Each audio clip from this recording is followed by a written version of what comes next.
iPad.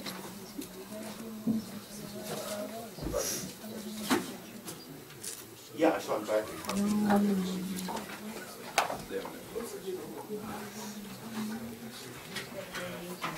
Change phone call, not call.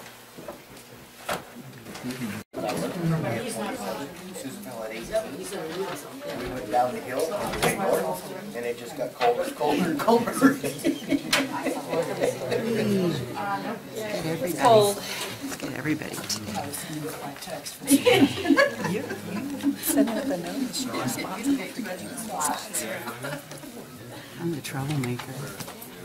No, you're a concerned citizen. Concerned about self-serving, dishonest. Shameful.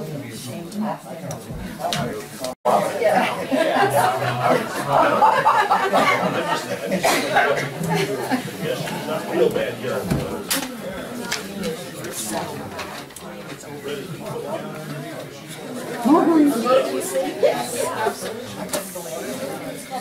From 7 o'clock to 9 to 7 a.m. Court states.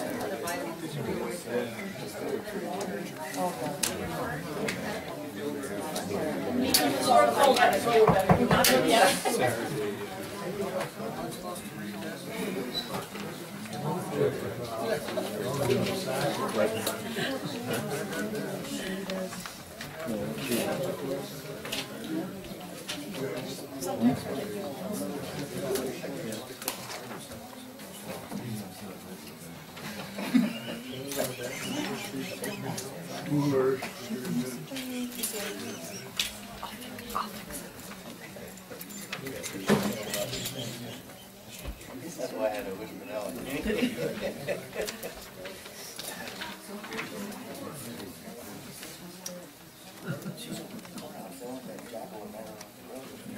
Get out of his probation. So she took the day off. As soon as that's over, she'll come over.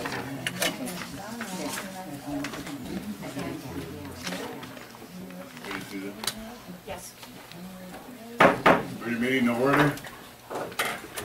First, we will have a public comment on items to discuss in closed session. I have one from Steve Padula.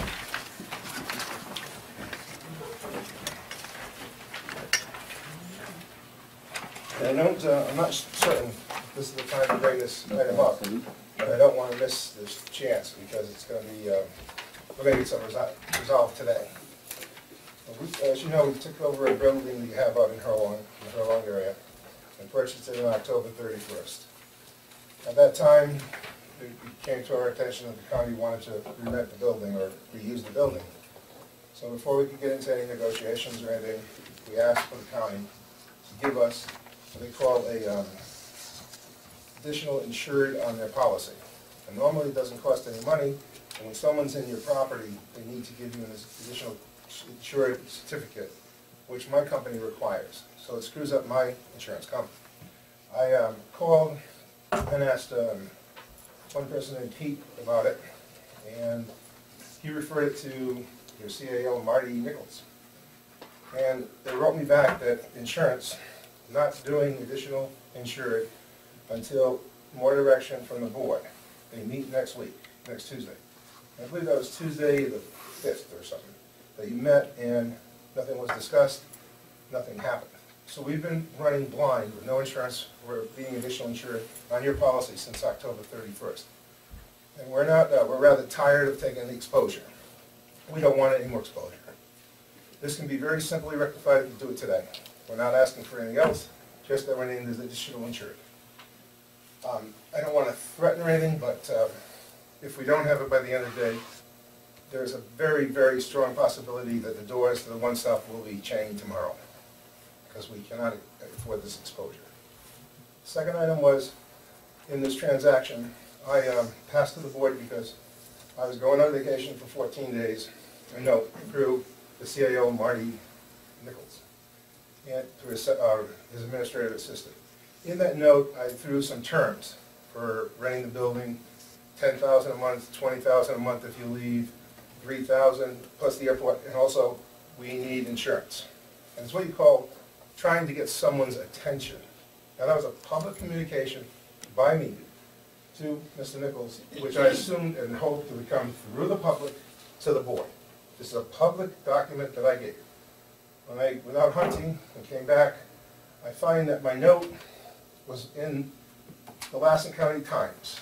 Now how a public document from me, given to Mr. Nichols, gets to Sam Williams of the Lassen County Times without going in front of the public or the board needs to be addressed. That is needs to be addressed, and I expect this board to address it strongly. Thirdly, since we've been out there and operating the business, we've had your county council, Retta. She is, besides threatening to sue us and do all these great nasty things to us, she's been working with Pete, who, I see him in here, I don't know his last name. Mr. Heibinger, present. Is Pete there? They've been working actively to solicit our clients, our renters, to move from our building to another location. Now, it really irks me that first that they're being paid by the county, Lassen County, which is my tax dollars, to circumvent and try to destroy my business. It's counterproductive. I know I've got a property tax payment due on the 10th of December. I really don't feel like paying that taxes. I have to pay it, but you have to stop sending your henchmen to destroy the business that we are trying to build. We told you we were going to try to build businesses out there, and we don't expect you to try to stop us in any way, every way, shape, and fashion. We're doing pretty good. We currently got a bank interested in National Bank, but this may be or may not go into your closed session, but there has to be a resolution today on the first item. And we're more than willing to negotiate with you on rents and/or a trade of property. Thank you, Steve. We will hope to have an answer on the insurance after closed session. Mrs. Spencer, Do you have anybody before me? Or just? come up to the podium and state your name. Considering the interest in today's meeting, both closed and the regular meeting, I ask that this board, all of you, respect the interest that these people have come to express and not, and be respectful to them and let them comment. Anybody else wish to address the board before closed session? Seeing none, we will go into closed session, so I would ask the people to leave the room for the room. Expect to be out by 9:30.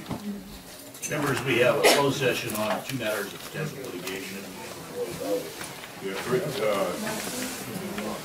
not the item we closed in, discussing closed session. Just kidding. They were here.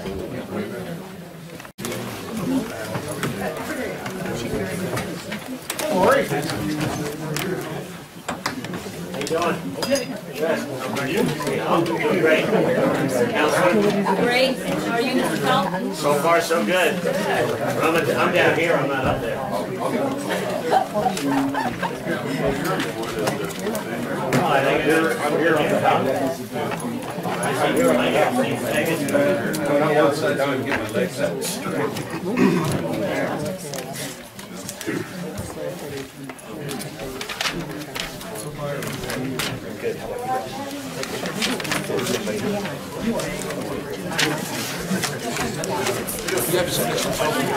That's okay.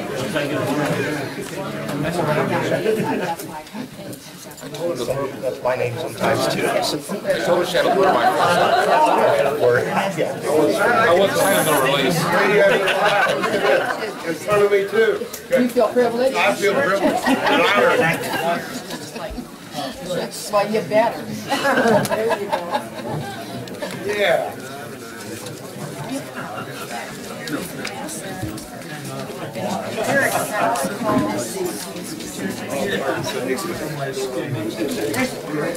There's a seat right here.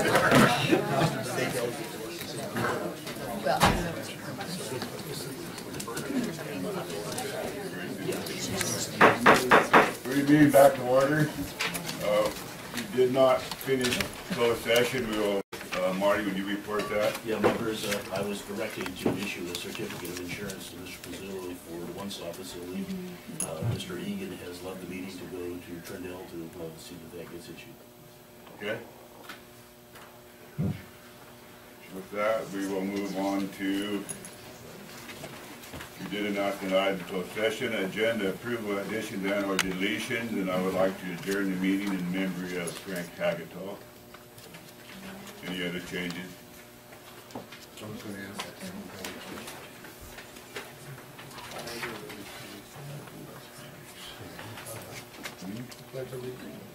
we're gonna do that.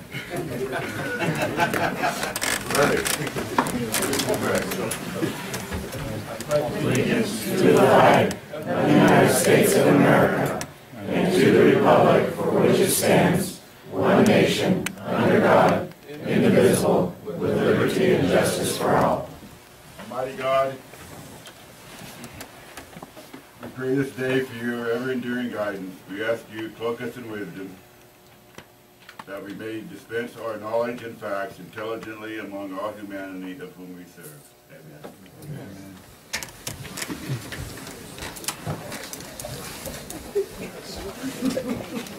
Agenda approval, additions and organizations, and staff, have we got any changes?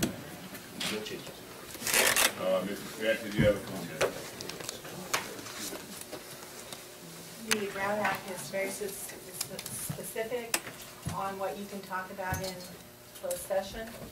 You've listed the items for the public on closed session. You cannot discuss Mr. Pizzullo's, nor can you take any action on that. So unless you want a Brown Act violation filed today, please retract it. Any other comments? Okay, we are at agenda approve addition and or deletion. Do we have any No changes. changes? Do we have a motion to approve the agenda? Second? Second. Motion is second. Any more discussion? All in favor, say aye. Aye. Opposed, say no. Ayes have it. We go to public comment. I do not, I have one lady here. Suzanne Trillo. Yeah, you. Are you here? Here you go. Come to the podium and state your name and you. My name is Suzanne Garcia Trujillo, and I want to make a comment on the property in Furlong at 170 DS Fall Street, which is the Resource Center. It's a vital component to that community as well as Lassen County. We have one-stop there. We service people who need care and for wellness groups, kitchen, giving food away, and they're planning on closing that building down. I would like to ask what happened to the $100,000 that were paid by a grant by behavioral health to put in the air conditioning and the heating system into that building? Was that included in the sale of the building? I would like to keep that open for the community. Thank you. Anybody else wish to address the board? Seeing none, we will move on to unagendized reports by board members. Start off with Tom Hammond. Well, actually, Pat Williams is here from HPUD, and he's going to go over, is this time sensitive when we're going over a Washington DC trip? You want me to do that right now? Yeah. Pat, you want to, can he approach the podium? He's got all the paperwork. Is that the 9:45? Yes. Yeah. Okay. Oh, okay. All right, I'm sorry. So, Yeah, that is on the agenda at 9:45. oh, okay, all right. We'll just wait for 9:45. Any other issues? Larry? Nothing to report. I do want to bring up one piece of business. So on the meeting, 2 meetings ago, we It was regarding the letter to Randy Moore. We put it off till the 26th of November meeting, and I was expecting it on this agenda, but it's still on the future board items, which I don't, is okay, but as long as it gets on our next meeting's agenda for the, you had something that was already presented. We talked about it, we said we're gonna put it back on the 26th of November. As it was presented. Okay. Okay, that overlooks, Mr. Chapman. Thank you, Mr. Chairman. Mine will be brief. Last week I had the pleasure to attend the CSEC state conference in San Jose. It was a lot of material was gleaned and an endeavor to produce a fair amount of it and distribute to the board members, and a couple items maybe to be placed on a future agenda for focusing on. But two main things that I picked up in the word sharing. Camille Harris, the State Attorney General, she spoke at one of the sessions, and she's really focused on working on cutting the recidivism rate. This relates to the AB 109 program, and also in terms of law enforcement, street cops and stuff. She's kind of launching some new initiatives. She also works with both the sheriffs and the police chiefs to basically equip the beat officers with smartphones. Apparently there are 22 databases that the law enforcement agencies can tap into and look for information regarding suspects and dealing with traffic stops and the like. And she's looking at basically integrating those databases into kind of a smart justice, she called it, format, which could be accessed through, to kind of speed up, so when you have a traffic stop and they want to, run your background or history, that can be done. So she kind of used that conference as a platform to launch. You'll be hearing more about it as time comes on. So we'll be working with Marty to try to get that schedule on the agenda, because I think it's something that we need to engage with the sheriff.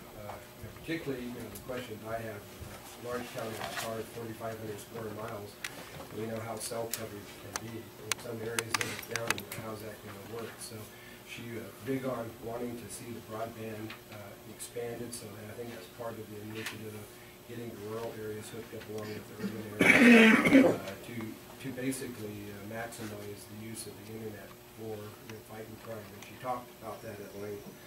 The other thing, Maria Carolina Bryce showed up during the conference itself, and she and I had a chance to sit through a session dealing with social media. And the deputy counsel in San Mateo County put this one on in particular, and basically wanting to, when it comes to the use of social media in terms of putting out information, having interactiveness with the various constituency groups on issues that's come along, as well as the personal use of social media by employees, is an area that needs to be looked at, and wanted to basically say if you don't have a policy in place that deals with that, it's one that you need to look at doing. San Mateo County has been in the forefront of doing that, so I'll be working with staff, because I think that's an area that we probably need to take a serious look at as to how we're going to either give some guidance or just hands off on it to what our employees do as it relates to the use of social media. So those are two main areas. It was a long trip down there and back. Wound up developing a nasty cold. My cold got worse, and picked up a virus while I was down there too. So it was kind of caught what Tom had. So it's all over. Everybody's got common cause. Yeah, that's all I have to show. Thank you, Mr. Chapman, and Mr. Officer. I have nothing to report, but I would like to wish everybody good. Okay. We will take up G, the information consent calendar, and Mrs. Spencer asked for G 2, 3, 6, and 7 to be taken off for just a comment. Does anybody else wish to take any of the consent calendar off? Seeing none, do you have a motion to pass G 1, 4, 5? Second? Any discussion? All in favor, say aye. Aye. Opposed, say no. The ayes have it. We will go to Mrs. Spencer. You want to speak on G2? Just a quick question. What is the balance of your account right now for discretionary funds? I think it's 3,500. I think that the first amount I've taken out of this year's budget, I think it's 4,000 minus 5 would be 35. I'm assuming we can't ask the county auditor, but I think that's the first amount I've taken out. No, that's good enough, thank you. G3, Oh, you need to vote. okay. We can vote on each one at a time. We got a motion to pass G2? Second? Second. All in favor say aye. Aye. Opposed say no. G3, Mrs. Spencer? Same question to Mr. Wozak. I believe that was also my first allocation, so I did the 500 to the 4-H, and then I think it was 250 to assist the Copper Trail ski area, so it'd be the 4,000 less those two expenditures. Thank you. You have a motion for G3? I'll make that motion. Second? Second. Any discussion? All in favor say aye. Aye. Opposed say no. Ayes have it. We go to G6, Mrs. Spencer?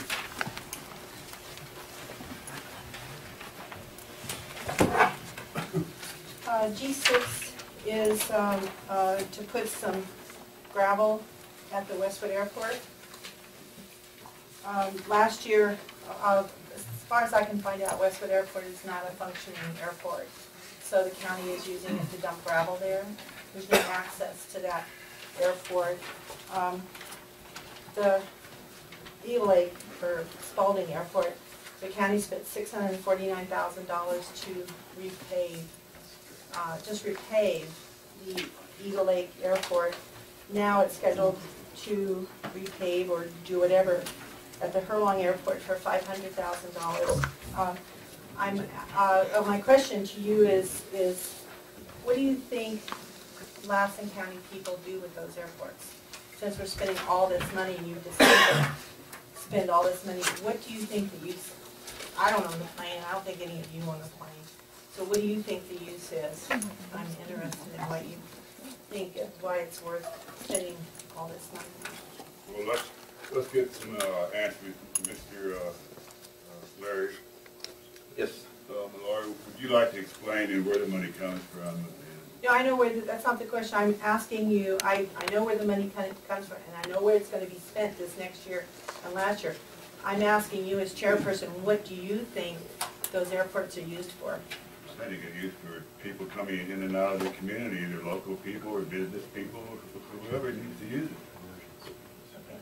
And why do you think Westwood Airport is not being used as a, I mean, it's just being used as a gravel dump? Westwood Airport is not an airport. It was given up years ago. It's basically part of our road yard. We used it as a storage area for a road shop. I have a picture of the airport. And this is Google, so it looks like an airport to me. Well, I think the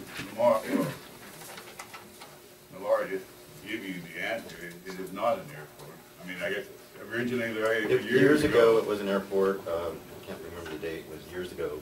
It was abandoned as an airport. We picked it up as a road department for our road uses, for stockpiling materials. And the strip, I mean, the area is still there. My uncle landed there in 1976. Okay. So I know it has been used, but Westwood doesn't seem like sometimes it's part of the county. So you use I live in Westwood and use our airport as a gravel dump, or you've now turned it over to the road department. So you're spending excessive amounts of money for these tiny little communities for their airports. $649,000 for Eagle Lake last year, and $500,000 for the Hurlong Airport this year. So I just want to point out that sometimes the public may notice some of your priorities. That's all. we have a motion to on G6. Second. Motion is second. Any more discussion by the board? Any comments from the public? All in favor, say aye. Opposed, say no. Ayes have it. G7, miscellaneous correspondence items. Mrs. Spencer, you have a comment on that? G7, I printed out the notice that was attached to G7 or in the miscellaneous correspondence. And this is, you're having a public meeting on December 10th. And it says at the top of the letter, you're soliciting input from the public. And yet, Mr. Nichols thinks it's so important, and we're so important, that he puts it in the consent calendar as the absolute last item on the G7. I think this should be pulled. I think it should be publicly discussed. If you're soliciting information from us or input from us, it shouldn't be buried like this. And I just say, shame on Mr. Nichols. Okay. Seats out here. A lot of people trying to line up here. Can't hear you. G7 is miscellaneous correspondence items, and there is no action to be taken on that. We will move on to... Can we get some seats or somewhere we can hear you? Do what? There's 2 seats out here. 10 or 15 people out the back. There's 2 right here. We could move... Get some more chairs somewhere? Yeah, we could just come in and stand, I guess. I mean, Is there any more chairs around available? There's 2 here. Is there any more outside we can bring in?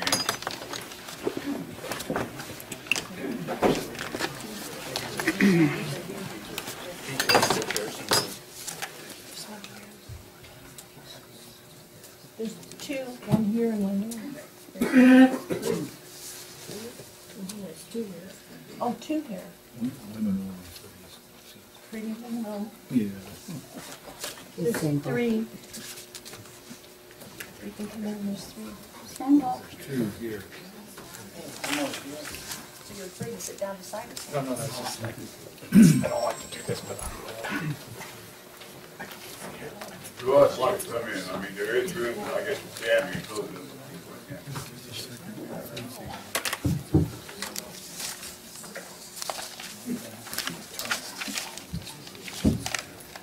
Is there anybody outside that wants to come in? There's 1 more chair. Is everybody okay? one more chair. Could I ask a question? You can pull this one out. Can I ask a question? I own a McCain. Can I ask a question? You bet. The question is there something wrong with your microphones? I know I've got good hearing, but sometimes you guys speak so softly that we can't really hear you. So we'll try to speak up. The microphone's going to the recorder. Oh, Either for the recorder. It's not isn't that little spider thing there? It's not an audio system that makes the things louder. It's for the recorder. Okay. Actually, these aren't working. It's not working. I asked about this when I first got on the board, about the microphones, and I was told they weren't working. I requested they be fixed, and that's almost 3 years ago. Okay, I And it is. They might be linked to the camera. Well, I was told they weren't working. There was They another work, but I launch. don't think- Do they work now? I don't know, but mine is a separate system. Yeah, my understanding is before going to the county buildings and before the recorders, they don't really amplify what's contained in the room. That's my understanding. Can we find out what the story is for microphones? I'm sure it's a story.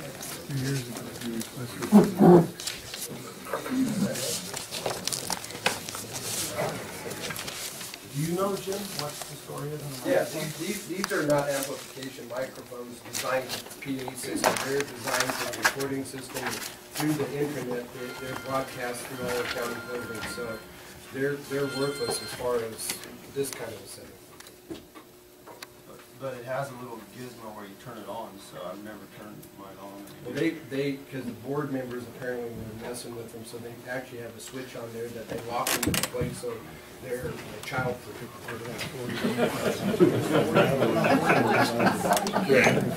there, Staff wanted to say that. They're afraid to, but I'm more than willing to say. okay, is there anybody outside that wishes to be inside? And you guys, everyone try to speak up. I'm having a hard time hearing people out there too, so both ways, I'm having a hard time hearing you. The problem is, Mr. Chairman, a lot of us have head colds, so I we do have a too. hard time hearing as well as amplifying. So everybody try to speak up. All right, we're gonna move on to D2. Supervisor Tom Hammond, report on Sierra Army Depot Base realignment closure. Mr. Hammond. Mr. Williams and myself are going to make this presentation. Pat accompanied me to Washington, D.C. Can you guys hear me? Not very well. Not very well? So, he'll do a brief summary of our trip to Washington, D.C. in regards to Sierra Army Depot, and it turned out quite well, and we'll make some comments after his summary. Thanks, Supervisor Hammond. As he said, we traveled to D.C. First week of November to attend a forum on BRAC alternatives. As there's been, many of you know, there's been talk of BRAC in 2015. Obviously, Sierra Army Depot would be an impact if there were a BRAC, and that base ended up on that list. So it was more of a fact-finding mission, also to meet with our congressional representatives. During the forum, they had two panels that were significant. They were decision makers at the Department of Defense, all pretty much undersecretary levels for the three services. Basically, the armed services wish to have a BRAC because of the force reduction requirements that's coming out of Iraq and Afghanistan. Congress has no political will at this point to do a BRAC. And that's coming from both Senate and House Armed Services Committee staff. There's also concern from Congress that too much of a force reduction in doing a BRAC could then change the national security stance. So they don't want to just do a surplus of excess property, close a bunch of bases, and come to find out that they have to revamp for another national security issue. So we attended that forum on the 12th. On the 13th, Supervisor Hammond and I met with Senator Feinstein, Boxer, and Mr. Moffa's office. We also met with Mr. McKeon, who's chairman of the House Armed Services Committee. Pretty much got that same message from the decision makers on the Hill. They're saying the earliest BRAC would be probably 2017 after the next presidential election. In conclusion from that is the community along Lassen County, Washoe County, Plumas County all have a huge economic impact from Sierra Army Depot to the tune of about $480 million a year of business that goes through the base. If that were to go away, shrink, or anything, 483, 482, somewhere in there. I don't know what those divisors are, but obviously it's a huge economic driver to this area of California and northern Nevada. So Supervisor Hammond and I would like to take the next step of trying to put together a coalition between public and private enterprises to work on this issue for when there is another BRAC. The other message that we left is, from the Department of Defense standpoint, everything is going to be on the table if and when they do a BRAC. They're going to look at every base. There's not going to be a base that's BRAC-proof, is the term they're using. So it's obviously concern for many different facets that we help participate and give political cover to Sierra when that happens. So Supervisor Hammond and I are both kind of taking the lead on this, that we'd like to put together some sort of coalition. We'd like your support on that to start moving that forward, involve the Chambers of Commerce, contractors that work on the base, local businesses that get impacted from those employees that buy goods and services from them. So that's all I have. If you have questions. I'd like to add a couple things to that. The breakdown for that revenue stream is $289 million in revenue to Lassen County, the balance to Washoe County, a little bit to Plumas, and that was to be ascertained. We hadn't got that figure yet. We're actually hoping to get everybody's approval on us forming a coalition between Washoe County, Sierra County, Plumas County, Lassen County, and private enterprise such as HPUD, REA, LMUD, to possibly hire a lobbyist to support our base in Washington. So that's really the next step we'd like to take. Any questions? Any follow-ups? Okay, thank you. I would, you know, just like to say to Pat, thanks to you for making a trip with Tom, and thank you both for, you know, incurring the time away from your business and the expense, you know, to go. Very worthwhile trip, it seems like. I think, you know, we owe you thanks to both of you. Thank you. I really appreciate it. I'm sure the community does too. Thank you. Thank you. It was worthwhile. It's definitely the grassroots lobbying effort that, you know, it's a big impact. Yeah. You know, to be there, as I hope some of you have done that. Well, the experience of the past processes, Mr. Chairman, I think it pays to be proactive and to be, it's a constant effort. So this is continuing that effort that's been ongoing there in the past. I think we're similar to do that. I appreciate Tom and Pat, your efforts and leadership in that area. Thank you. Thank you. Okay, we got a minute or two before 10 here, so let's take out H1. Minutes November 12th. A motion approved. We got a second. We got a motion second. Any discussion? All in favor say aye. Aye. Opposed say no. The ayes have it. I don't think we're going to do the JPA that fast. We'll move on to D3, 10 o'clock, furlong property sale.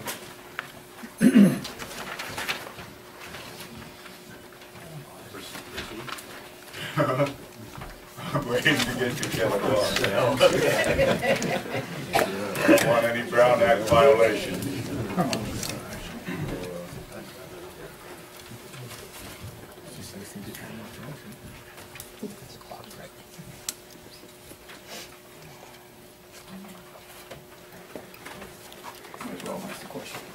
Mr. Chairman, Yes, sir. Yes, sir. when it starts at 10 o'clock, I'd like to see Mr. Peluso explain the sequence of events so it brings everybody up to date, so when the community wants to talk about it, we'll know exactly what happened, what's going on, and try to find a solution to this mess.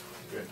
Thank you. We'll let Mr. Padillo decide what he wants to speak about. Can I ask a question? Sure, go Uh, ahead. Iona McCain? Iona McCain here. The chairman at the time was Jack Hansen that signed the resolution for the sale of this property. Should he be here? He's here? He's Jack Hansen? Oh, okay. Thank you. I don't know what that is. Well, I was saying that he was the chairman of the board when the sale took place. And I was wondering, does that make a difference since you came in as interim or the vice chair? Does that make a difference? I would say no. Okay, it's 10 o'clock now, so we can take up our 10 o'clock agenda item. Furlong property sale. Marty, would you like to lead out? Yeah, members, the board authorizes us to proceed with the sale of the Hurlong property. Well, once we went through the RFP process and had a bidder that met the requirements, we proceeded to draft a sales agreement to protect both parties in terms of the transfer of the property. Can I interject, Mr. Chairman? Mr. Nichols said that the board authorized, I think it was specific Furlong property. I don't think it was all inclusive. And I think that's important. It was a specific list of properties that the board had authorized us to put up for sale. I agree. We proceeded to draft a sales agreement to memorialize that agreement with the successful bidders. And in one of the attachments to that agreement, a mistake was made to include the one-stop property in the sale, which was not the intention of the board or our staff. We have notified the owners, and obviously the community knows about the mistake. We regret doing it. I apologize for making that error.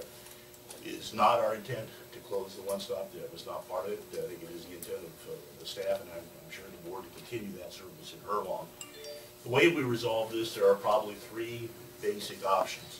There are provisions under the sale agreement that if there is a dispute in the property, that both parties can go to a referee, and that referee can decide the issue. Second option is to negotiate with the owners of the property to retain the existing building under some terms that would be acceptable to both parties. And the third option is to move to an alternate facility.